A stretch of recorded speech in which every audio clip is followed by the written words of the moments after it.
Yeah, gather round. I want to talk about a bloke we all love.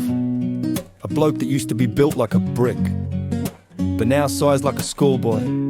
My little mate, Ricky. First time I saw Rick, I was just a teen walking into a gym and suddenly surrounded by gorillas, and I mean full evolution. Think David Attenborough. There's Rick 10 years older, tanned up, juiced up, chest so big it had its own postcode, and I thought, yep, I'm gonna die here. But hey, you stick with a gym long enough and that jungle becomes a family. A weird, sweaty, protein farting family, but a family.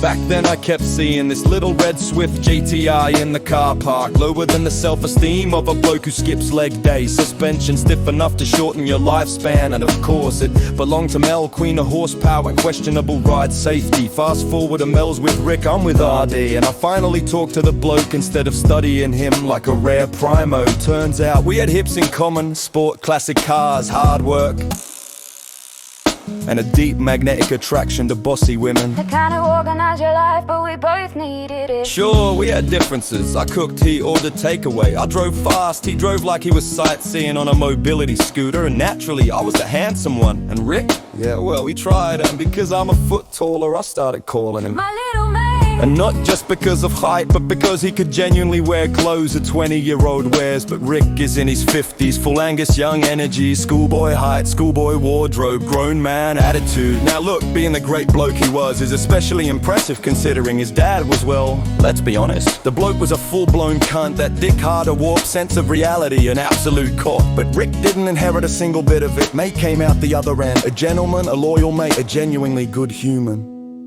And then he found Mel, beautiful, brilliant, and yes, Asian. Rick went all in, I loved everything Asian. Food, culture, holidays, probably would've tried to become Asian if there was a sign-up sheet. I'm not being racist, it's an inside joke. She's more Aussie than you and I, but jokes aside,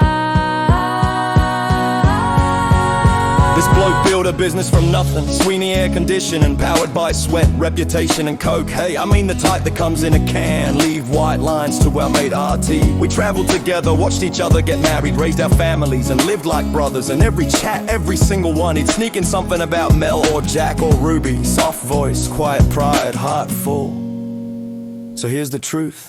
As long as Mel, Jack and Ruby are in our lives, a part of Rick is still here. In every laugh, every holiday, every memory at Shoal Bay. Every time we tell a story that starts with, remember when Rick, old fella, my little mate, Maitland's Benjamin Button. Tricky Ricky. See you when I'm looking at you, mate.